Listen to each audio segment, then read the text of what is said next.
Olá, bom dia, paz do Senhor. Hoje, quarta-feira, dia 2 de junho de 2021, o dia que o Senhor preparou, o dia que o Senhor já estabeleceu, o dia que o Senhor já derramou sobre a tua vida, sobre a tua casa, sobre a tua família, sobre os teus queridos, em nome de Jesus.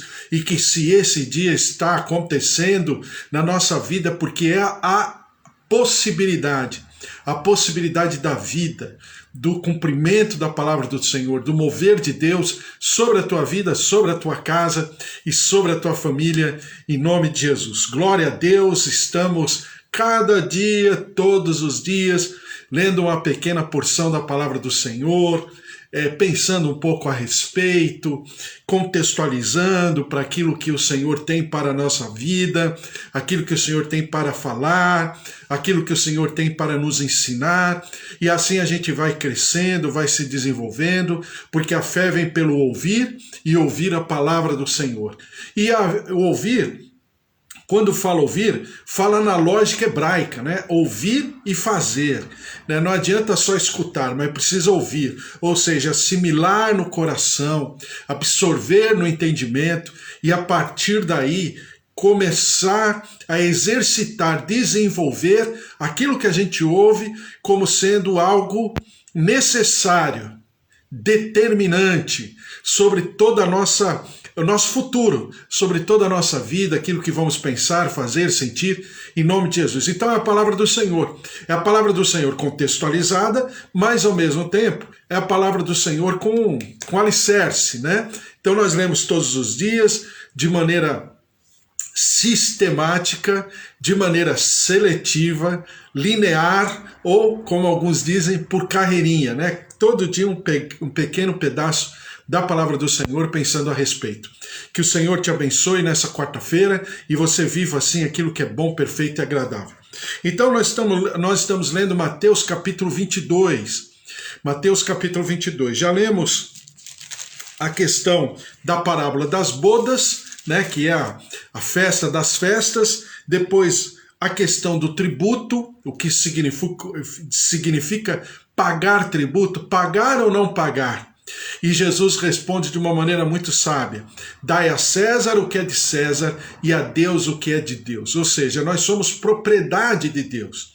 Por sermos propriedade de Deus, então nós fomos comprados por alto preço. Nós fomos comprados por alto preço, mas foi nos dado a liberdade de escolher em estarmos, né, submissos à vontade do Senhor ou não. Isso é questão de foro íntimo. O Senhor sugere que estejamos sob a sua tutela, sob a sua administração, sob o seu poder, a sua autoridade e a sua palavra. Mas cabe a cada um de nós pensarmos a respeito do que é bom ou que significa ser bom para nós. Para Deus, ser bom significa obedecer, ouvir e obedecer a palavra. Para nós, nem sempre. Mas isso não significa que ele esteja colocando um tacão, falando assim, você vai fazer, eu estou te ordenando. Em nenhum momento da palavra do Senhor, tanto do Antigo como do Novo Testamento, Deus não tem esse tipo de relação.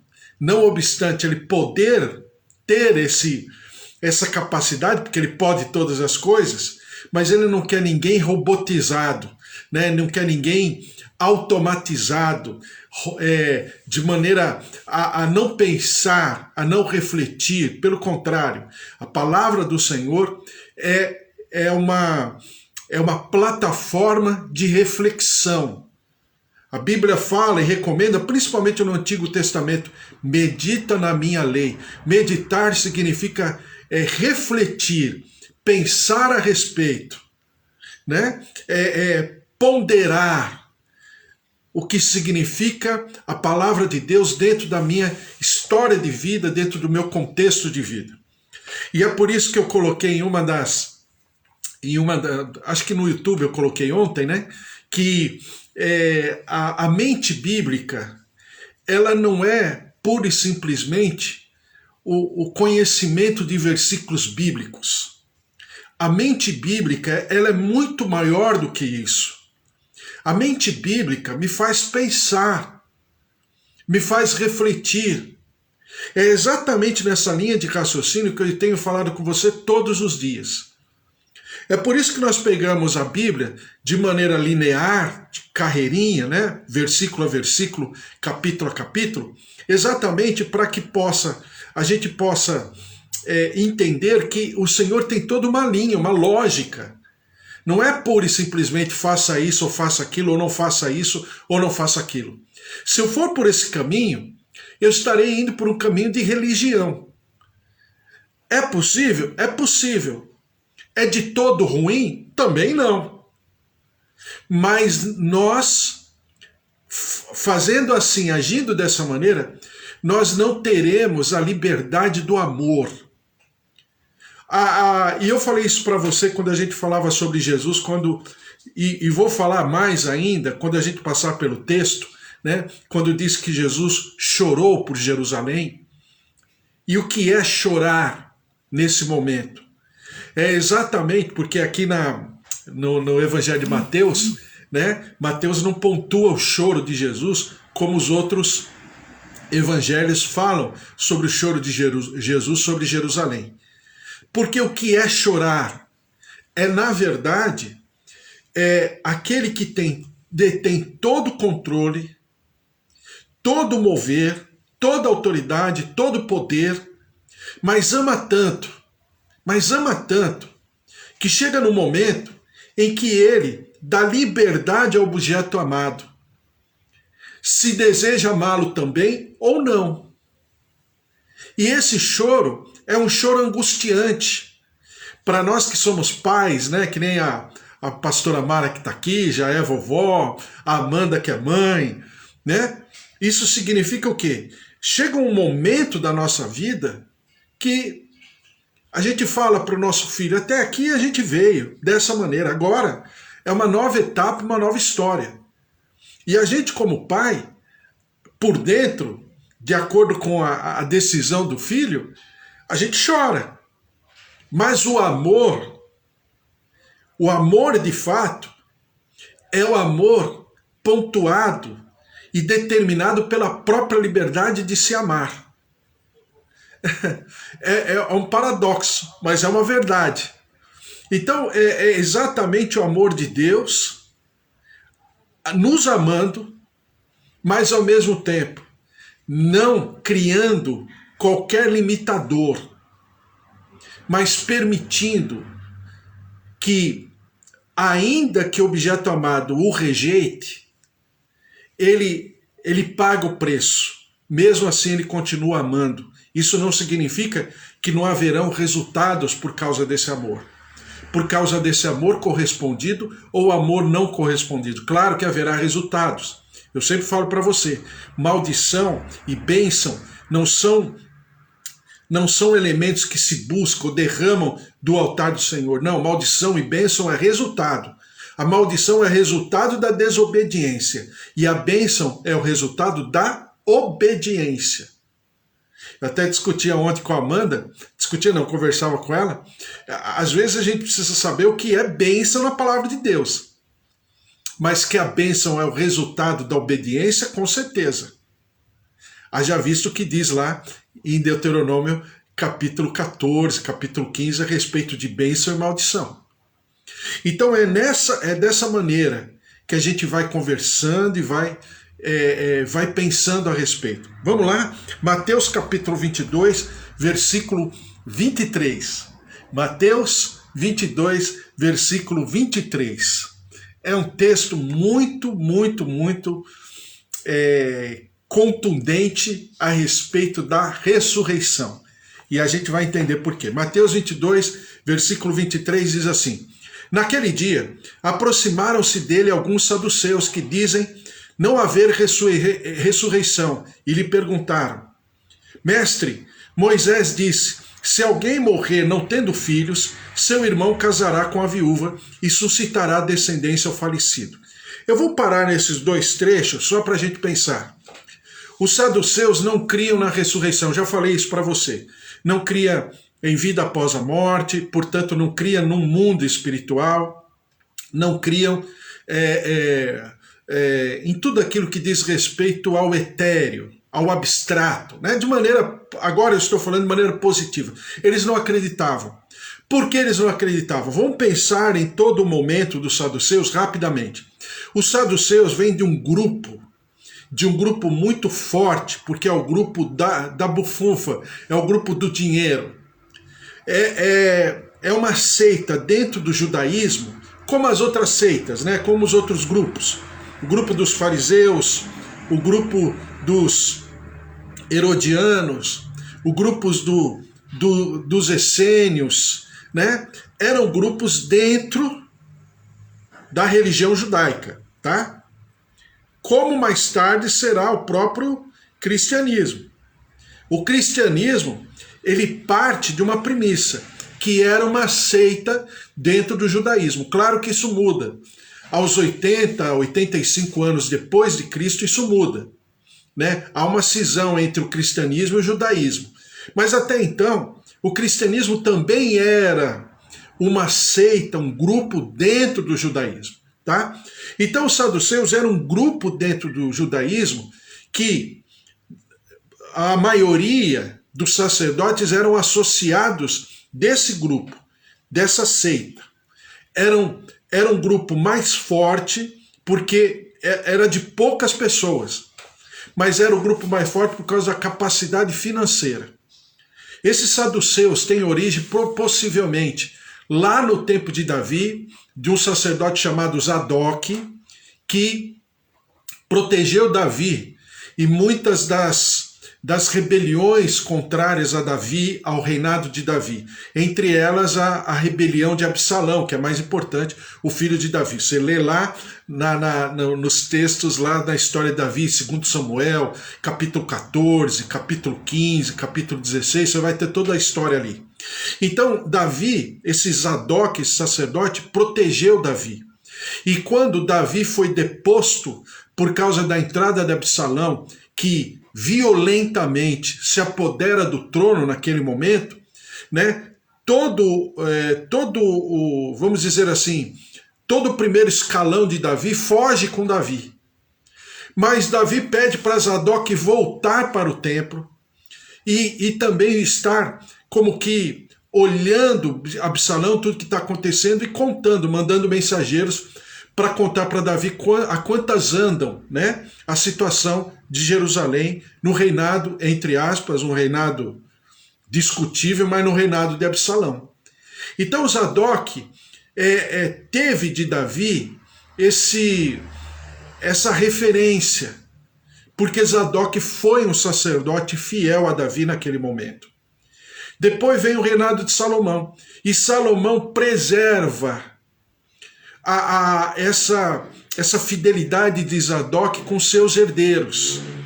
E a partir daí passa a ser um grupo dentro do sacerdócio de Israel, principalmente no primeiro templo, Salomão, e depois no templo reconstruído, já no tempo de Neemias e Esdras, 300, 400 anos mais tarde. Mas se manteve essa fidelidade à família de Zadok, ao grupo de Zadok, né, por gerações, por causa dessa fidelidade, chamados de Zadoquitas, ou aquilo que a gente lê na palavra no tempo de Jesus, de saduceus.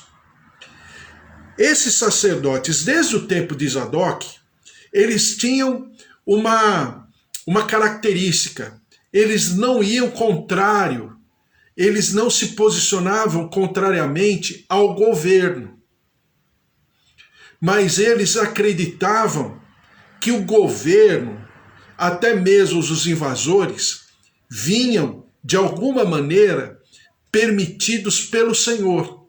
E aí eles não se voltavam contrariamente. Até aí toda a linha de raciocínio dos saduceus está correta.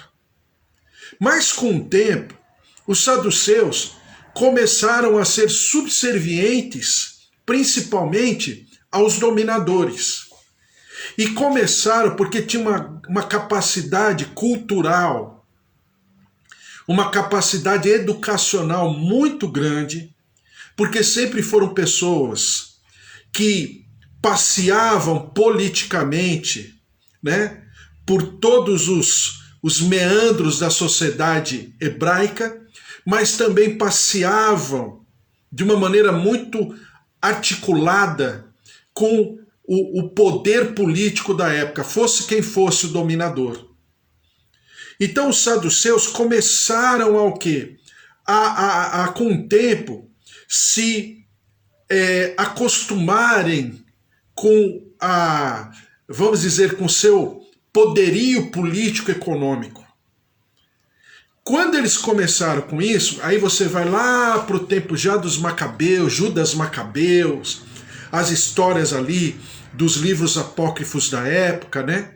Alguns deles tem na Bíblia católica, outros também nem na Bíblia católica existem. Na Bíblia cristã, evangélica também não tem, né? Na Bíblia chamada protestante não tem os livros apócrifos, mas você vê na história toda que esses sacerdotes eles vão se conformando, tomando a forma do estado político daquele momento, do status quo.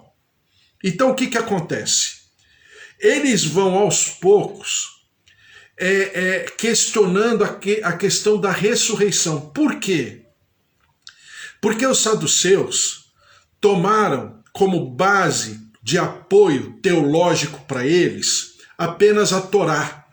A Torá naquele momento eram apenas os 5 livros de Moisés, do Gênesis até o livro de Deuteronômio, né? Gênesis, Êxodo, Levíticos, Números e Deuteronômio, os 5 livros. Mais alguns livros, né, do Talmud, dos comentários, das interpretações rabínicas, alguns deles, e mais a Mishnah, como eles chamam. Mas tudo isso eles não consideravam, eles só consideravam exatamente os 5 livros do Pentateuco. Então, para considerar os 5 livros do Pentateuco, a questão da ressurreição não estava de fácil interpretação. Não é que Deus não havia falado de ressurreição, não é isso. Mas a questão da ressurreição não era uma coisa tão revelada, entre aspas, dentro dos limites religiosos, dentro dos limites de compreensão da época. Então os saduceus passaram a não crerem em ressurreição, em mundo espiritual. Então tudo que se fazia, aqui se pagava. Pronto.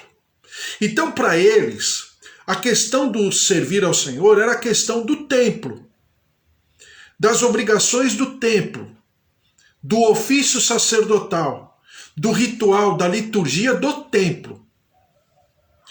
Aí você vai entender porque quando foi destruído o templo em 70 anos depois de Cristo, esse grupo simplesmente foi destruído, acabou. Por quê? Porque não tinha mais o templo. Então os saduceus, eles eram um grupo muito bem politicamente, mais ainda financeiramente, eram pessoas poderosíssimas, muito ricas, corporativistas, né? Que determinavam muitas coisas por causa da capacidade financeira, e por causa disso era dentro das seitas judaizantes, né? Eles não eram bem queridos. Aliás, não eram nada queridos, inclusive pelos próprios fariseus.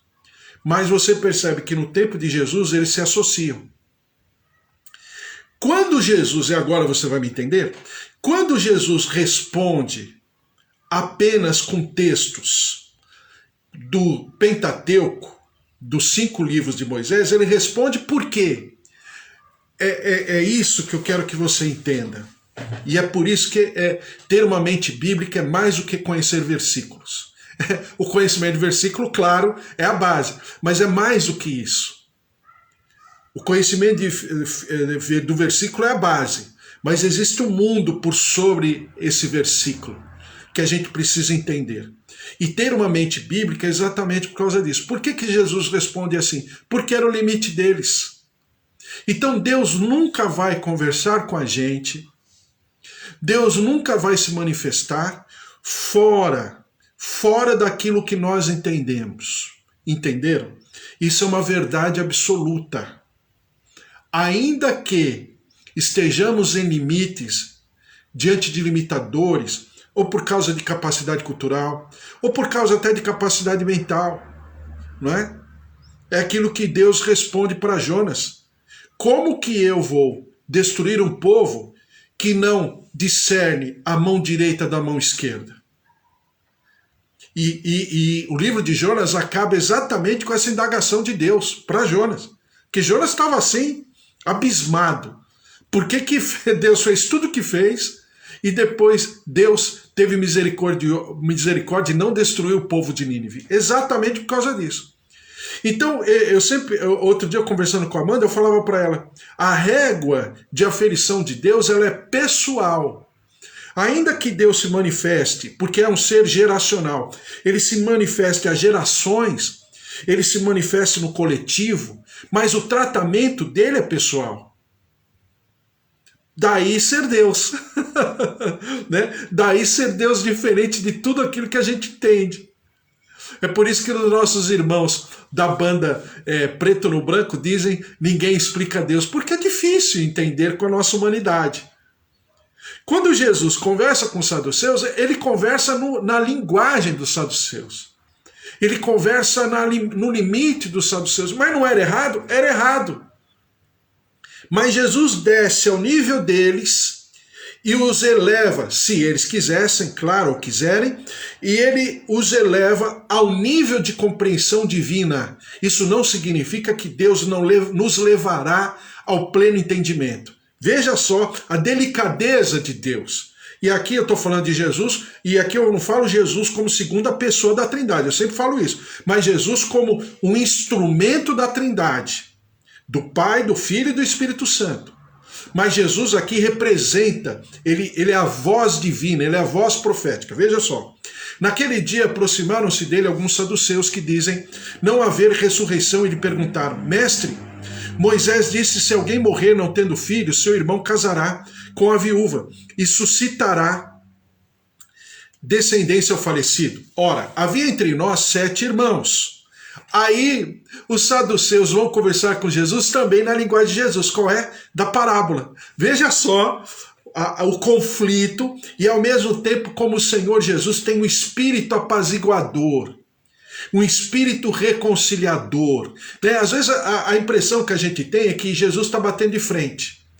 Mas o bater de frente dele não é como nós entendemos. Né? Por exemplo, isso que nós assistimos ontem lá no Senado, que é um show de horrores, né, sobre a doutora Nilce Yamaguchi. Veja só que o sentimento humano é o mesmo.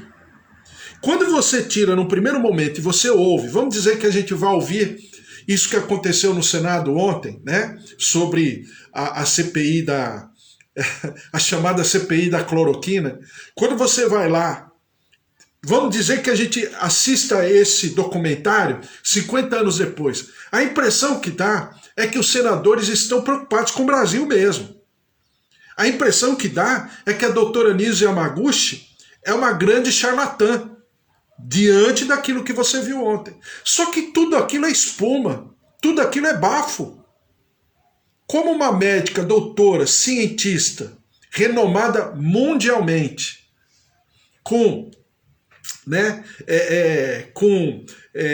teorias, com estudos científicos na maioria das revistas mundiais sobre câncer, né, sobre infecção, sobre uma série de especializações que ela tem. Por décadas foi chefe de cadeira no hospital Einstein aqui em São Paulo, ou seja, uma pessoa renomada, ranqueada dentro da sua especialização, né? E ela infelizmente, né, precisou se dar teve que ser interrogada por pessoas boçais, pessoas, né, que não deveria ser chamado senador. Eu acho que nós, como brasileiros, temos até que pensar quando vamos votar. Esse grupo de senadores aí não deveriam ter o nosso voto nunca mais, pelo que fizeram ali. Então, quando você percebe isso, você vê esses conflitos, logicamente, nós como servos de Deus, já pensamos na palavra, exatamente o que Jesus passou e padeceu. Porque esses grupos políticos, eles são de uma engenharia tão demoníaca que eles começam completamente assertivos, falando da palavra de Deus, conhecimento da palavra de Deus, só que a intenção deles é completamente outra. Exatamente o que está aqui, olha. Mestre, Moisés disse, se alguém morrer não tendo filhos, seu irmão casará com a viúva e suscitará descendência ao falecido. Quer dizer, eles estão falando sobre aquilo que eles acreditam. Os 5 livros do Antigo Testamento, como a gente conversou. Ora, havia entre nós 7 irmãos. O primeiro, tendo casado, morreu e, não tendo descendência, deixou sua mulher e seu irmão. O mesmo sucedeu com o segundo, com o terceiro, até o 7º. Ou seja, a mulher ficou viúva, vamos dizer assim, 6 vezes. Então ela se casou 7 vezes dentro da lei de Moisés. Tá? Depois de todos eles, morreu também a mulher. Portanto, na ressurreição, eles não acreditavam na ressurreição. Eles estão querendo desnucar Jesus. Portanto, na ressurreição, de qual dos 7 será ela esposa? Porque todos a desposaram. Respondeu-lhe Jesus. Errai. Jesus mais uma vez dá com eles na jugular. Errais não conhecendo as Escrituras, nem o poder de Deus. Então o erro aqui não é apenas, como diz Jesus, não conhecer a palavra. O erro está em não conhecer a palavra e não ter a revelação da palavra, porque ele chama isso de poder de Deus, tá? E isso precisa ficar muito bem claro quando eu converso com vocês. Não é apenas conhecer a palavra teoricamente, teologicamente. Isso qualquer professor de faculdade, qualquer cadeira de filosofia, de teologia, isso tá cheio por aí. A questão não é essa. É questão de conhecer a palavra e ter experiências com Deus, com um Criador, ter uma relação íntima com Deus, sabendo que Deus é uma pessoa, no sentido mais romântico da palavra, né? Deus é mais que uma pessoa, mas no sentido romântico da palavra. Que Deus está muito além disso. Então preste atenção, porque na ressurreição nem casam nem se dão em casamento. São, porém, como os anjos no céu. Isso aí, eu explico isso quando alguém me pergunta sobre aquela situação de Gênesis. Tem um pessoal aí, muito entendido de teologia, que fala sobre os anjos que tiveram relacionamento sexual com as pessoas da terra. Lembra da história? Filhos do homem e filhos de Deus. Mas isso é uma outra história, mas eu me utilizo desse texto. Respondeu-lhe Jesus, errais não conhecendo as Escrituras nem o poder de Deus, porque na ressurreição nem casam nem se dão em casamento, são, porém, como os anjos no céu. Ou seja, pelo que eu estou entendendo, os anjos no céu são seres espirituais, não tem mudança de gênero por causa disso, mas não tem, pelo que eu entendo aqui, não tem um aparelho reprodutor também. E quanto à ressurreição dos mortos, não tem deslido o que Deus vos declarou? Eu sou, olha, essa passagem é maravilhosa. Eu sou o Deus de Abraão, o Deus de Isaac e o Deus de Jacó. Ele não é Deus de mortos, e sim de vivos. Ouvindo isto, as multidões se maravilhavam da sua doutrina. Que pena que o tempo vai passando, mas é isso. E olha como Deus, ele trata conosco individualmente. Pega esse texto aqui, pensa um pouquinho sobre esse texto. Eu sou, não é que eu fui, ou seja, Abraão, Isaac e Jacó não estão mortos. Porque Deus não falou para... Esse texto, é só para você lembrar, é o texto de Êxodo. Eu vou ler aqui. Êxodo capítulo 3, do versículo 4 em diante. Vendo o Senhor que ele voltava para ver, Deus do meio da sarça, é a história da sarça de Moisés com Deus, né? Deus do meio da sarça o chamou e disse, Moisés, Moisés. Ele respondeu, eis-me aqui. Deus continuou, não te chegues para cá, tira as sandálias dos pés, porque o lugar em que estás é terra santa.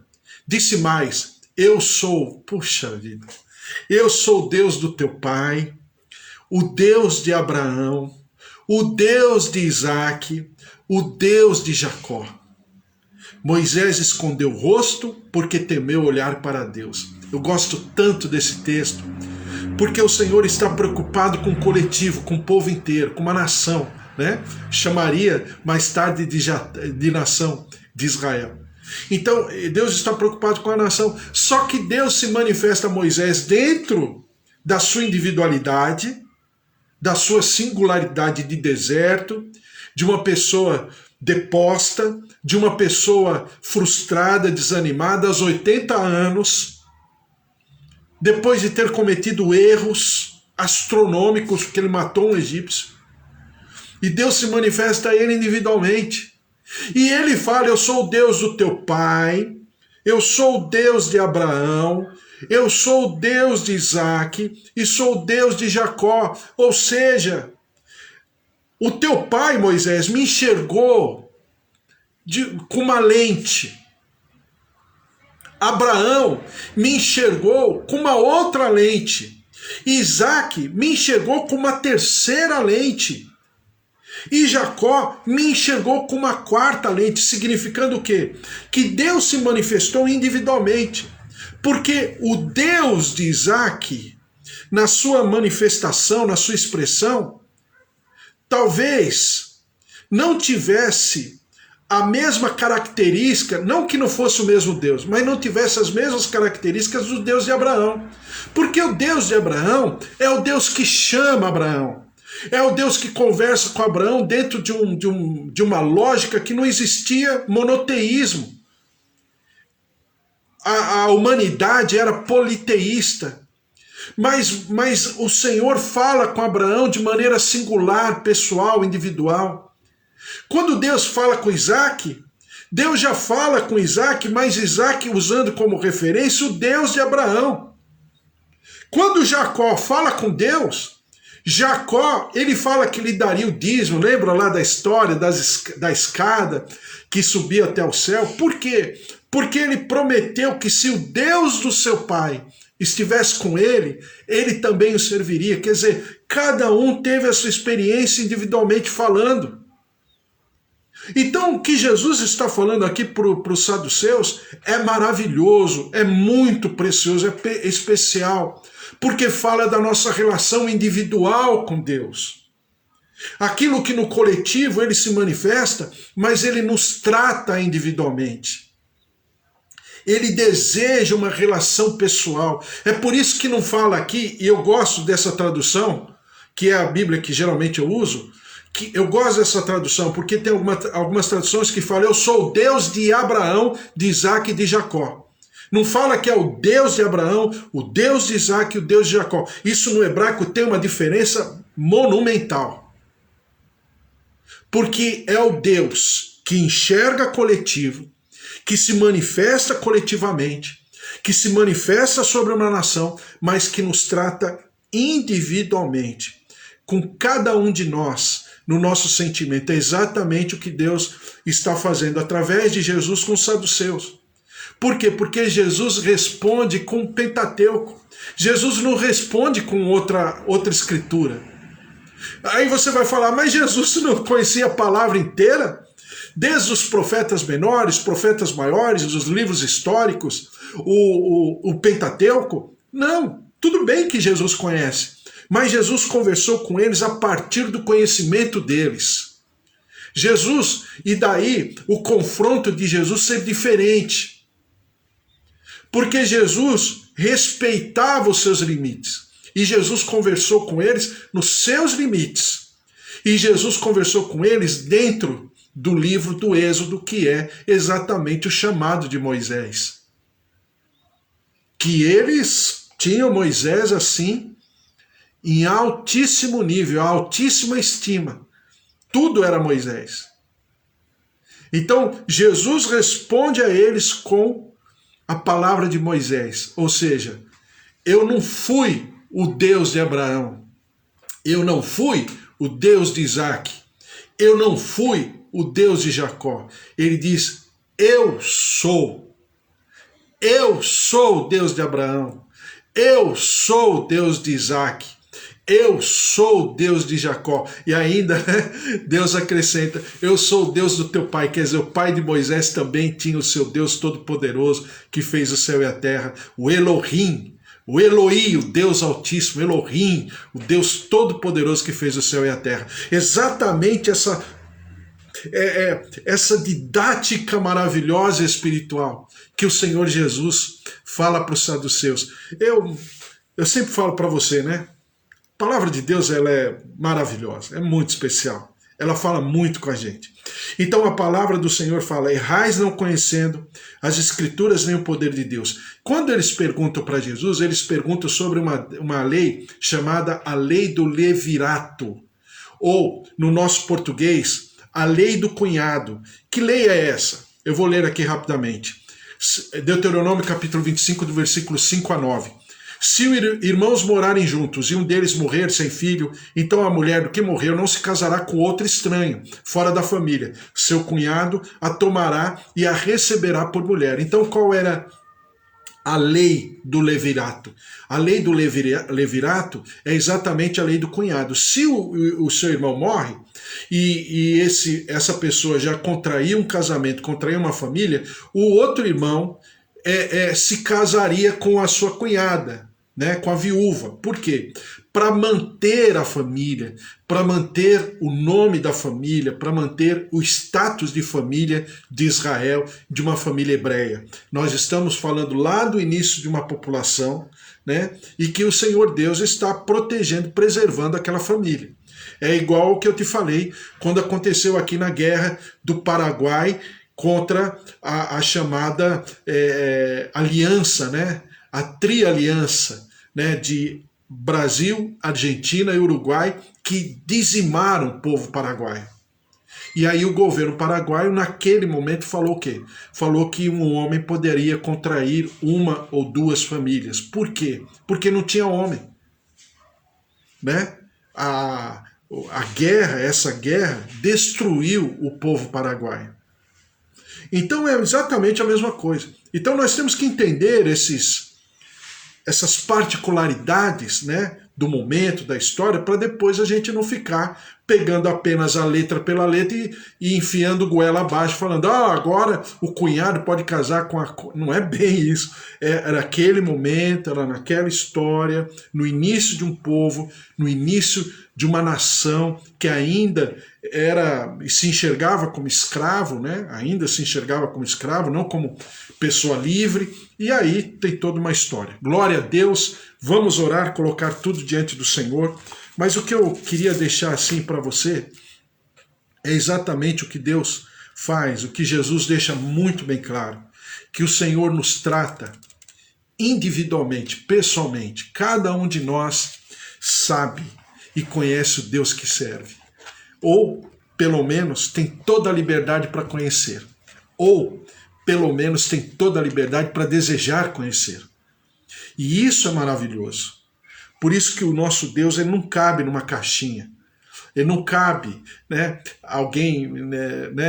Alguém já disse, o nosso Deus não é crente. Nosso Deus não é protestante. O nosso Deus não é evangélico. Nosso Deus é muito mais do que isso. Né? Ele não cabe numa caixinha, ele é muito maior, ele é grandioso, ele é maravilhoso, mas ele é amoroso, e ele ama tanto que ele conta, se for necessário, ele conta com a nossa rejeição, mas ele continua amando. Então glória a Deus, esse é o nosso Deus poderoso, o nosso Jeová Shalom, o Jeová Jireh, o Jeová Rafá, o Deus que cura, o Deus que provê e vê todas as coisas, o Jeová, o Deus que é a nossa paz. Glória a Deus, vamos orar e colocar tudo isso diante do Senhor. Senhor, nosso Deus, nosso Pai, nós te louvamos e te engrandecemos pela tua presença, pelo teu mover, o quanto o Senhor conversa, fala conosco através da tua palavra, o Senhor nos ensina segredos maravilhosos, segredos singulares, muito especiais, que nos alimenta, que nos ensina, que nos exorta, que nos edifica, que nos consola. Por isso a ti, ó Deus, todo louvor, toda honra e toda glória. Derrama-te, ó Deus, derrama-te sobre cada um que está aqui as minhas tias Alzira e Rosália, a Amanda, a Mara, o Bispo Antônio, seus familiares, também o João, Roseli, Ângela, ó Deus, em nome de Jesus, a Eva, o Carlos, filha, genros, netinho, a tua presença, o teu poder se derramando sobre as nossas famílias, nossos avós, nossos tios, nossos sobrinhos, nossos netos, filhos, o marido, a esposa. Senhor, derrama-te sobre Vitor, Silene, Rogério, presbítera Cíntia, Dona Ana Maria, a Ema e familiares, sempre orando pelo imóvel lá de Rude Ramos, a Dona Tereza, Ricardo, Leide, Brenda, Breno, Santiago, Negócios, Solange, Belinha, Murilo, Roberta, Pérola, Dominique, Lucas, Vanusa, Eduardo, Enzo, Maria Eduarda, questões financeiras, profissionais, a questão de saúde também, a cirurgia da Solange,